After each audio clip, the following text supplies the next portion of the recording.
미국의 자동차 품목 관세에도 승용차 수출은 오히려 개선됐습니다. EU 등 대체 시장으로 판로를 다변화한 결과입니다. 실제 현대차와 기아는 지난달 역대 처음으로 영국 월간 판매 4위와 5위에 나란히 이름을 올렸습니다. 오는 10월부터 미국 전기차 보조금까지 종료되는 가운데 현대차 그룹은 전기차 전략의 대수술을 준비하고 있습니다.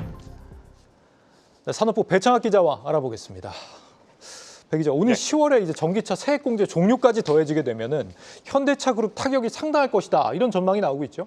예, 더군다나 이제 오는 10월부터 이 한국과 미국이 전기차 세액공제 예외 조항으로 뒀던 리스와 또 렌터카용의 세액 공제마저 무력화가 되는데요. 중요한 것이 현대차 그룹이 미국에서 판매하는 전기차 10대 중 4대가 리스라는 점입니다. 이만큼 이제 피해가 생길 수도 있다는 건데요. 그동안 세액 공제를 위해 우회 수단으로 활용했던 만큼 손실 역시 불가피해졌습니다. 미국의 경제연구기관에 따르면 오는 10월 전기차 전체 판매량이 지난해와 비교해 40% 가까이 줄 것으로 추산이 됐습니다.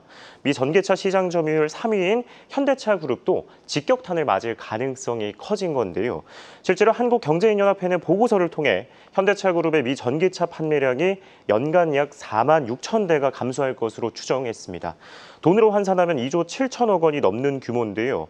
현대차 그룹의 지난해 전기차 판매량과 판매액의 40%에 달하는 물량과 액수입니다. 단순한 사업 축소를 넘어서 사업이 3분의 1이나 떨어져 나갈 수 있는 위기에 처한 겁니다. 네, 이미 적용되고 있는 관세 여파를 고려할 때 이번 실적 전망은 다소 보수적으로 잡는 게 좀 적절해 보입니다. 예, 맞습니다. 일단 현대차 그룹은 말씀 주신 것처럼 트럼프 미 행정부 들어 지난 4월부터 부과 중이죠. 이 자동차와 차 부품 대상의 25% 관세 부과로 고전하고 있는데요. 특히 전기차의 경우 3년 만에 미 현지 시장 점유율 2위 자리를 내줬습니다. 지난 상반기 기준 1위가 테슬라, 또 2위가 제너럴 모터스, 현대차 그룹이 3위였는데요. 이 전년 같은 기간 대비 현대차의 점유율이 3%포인트 넘게 떨어졌습니다. 이에 수익성에도 경고등이 켜졌습니다. 현대차와 기아는 이번 주 목요일과 금요일 각각 2분기 실적을 발표할 예정인데요. 이 매출액은 3.3% 현대차의 경우 늘어날 예정이지만 영업이익은 17.5%가 줄고 또 기아도 매출은 5.5% 증가, 영업이익은 17.5% 감소할 것으로 보여집니다. 지난해와 올해 예상되는 양사 합산 수익 차이가 1조 3천억 원으로 대다수가 관세로 지출하는 비용이라고 전문가들이 분석하고 있고요. 대미 자동차 수출 액수도 관세 시행 이후 4개월 연속 하락한 가운데 상반기 누적 수출액도 전년 동기비 16.5% 떨어진 상태입니다. 네, 일단 북미에서 굉장히 부진하기 때문인데 최근에 EU나 다른 지역에서 판매 호조가 나타나고 있다라고 하죠. 영국에서는 요즘에 투싼이나 스포티지가 그렇게 불티나게 팔린다 그러던데 이 실적 부진 예상을 확 깨줄 수 있는 뭔가 서프라이즈가 뭐가 나와줄지 좀 지켜볼 부분인 것 같고요. 북미 전기차 시장에서 지금 석권을 달리고 있던 게 현대차 그룹 아니겠습니까? 점유율을 지켜낼 뭔가 대안이 좀 필요하지 않겠어요? 딱 이제 뾰족한 수가 하나 있다고 보여지는데요. 다소 시간이 걸릴 것 같긴 한데 미국의 전기차 전용 공장이죠. 메타플랜트 아메리카가 해법이 될 수 있을 것 같습니다.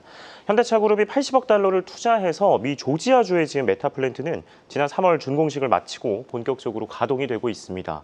가동 초기 단계인 현 시점에서는 10만 대 정도를 만들고 있는데 인력만 충원되면은 매년 30만 대까지 만들 수 있고요. 현대차는 설비 증설을 해서 연간 50만 대나 생산하겠다는 계획입니다.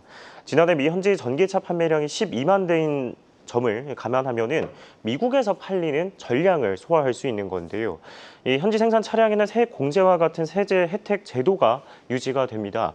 이에 현지 생산 비중이 얼마나 커지는지 여부가 현대차 그룹의 전동화 전환의 성패를 가릴 수 있습니다.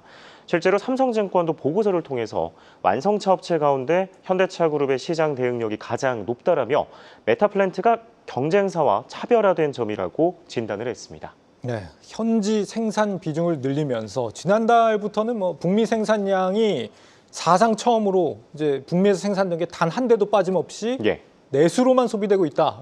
이런 분석도 있습니다. 기존에는 수출용으로도 좀 미국에서 생산해서 팔고도 했다고 하는데 대신에 이제 인건비가 싼 중국에서 생산된 제품들은 수출용으로 좀 돌리는 이런 좀 전환이 전략적으로 좀 들어간 게 아닌가 싶습니다. 경쟁사들이 지금 관세 부담을 못 이긴다고 가격을 조금씩 올리고 있는 상황인데 현대차는 버티기 전략에 들어간 걸로 보인다고요? 예, 일단 현대차 그룹은 이 버티는 걸 떠나서 경쟁사들과 달리 도리어 차값을 낮추고 있는 낮추고 형국입니다. 있어요? 예, 네. 이 차종 할인도 하고요. 이 특정 제품에 대해서는 무이자 할부, 이 5년 동안의 무이자 할부라는 승부수를 띄우고 있는데요. 현재 생산 비중이 높은 차량에 인센티브를 더해서 이 떨어진 점유율을 끌어올리겠다는 구상입니다. 판매액보다는 올해는 판매량에 무게를 둔 겁니다. 실제로 남주신 DB금융투자연구원은 현대차 그룹이 올해 말까지 점유율 확장 전략을 펼칠 것이라며 부품 등의 가격을 인상해서 수익성을 만회할 것이라고 내다봤습니다. 다만 하반기에는 이 비축했던 재고도 소진됐고 또 관세 누적에 세제 혜택 폐지도 더해져서 실적 하락폭이 더 커질 수 있다는 관측도 나옵니다. 이 업계에서는 정부 차원의 재정 지원이 병행돼야 한다는 목소리가 나오는데요. 국회가 50조 원 규모의 첨단 전략 산업기금을 설치하는 산업은행법 개정안과 또 기금 채권의 국가 보증 동의안을 신속히 처리해야 한다는 겁니다. 보시는 것처럼 한국경제인연합회는 불확실한 글로벌 환경 속 기업들의 생산 기반 안정화, 글로벌 경쟁력 확보를 위해서는 정부의 종합적인 지원이 있어야 한다고 진단을 했습니다. 네, 당장의 실적보다는 좀 더 멀리를 내다본 전략이 될 텐데, 근데 점유율이 올라간다면 그게 곧 뭐 AS 부품 또 뭐 소프트웨어 이런 업종의 장기적인 성장 동력이 될 수도 있을 것 같습니다. 배창학 기자였습니다.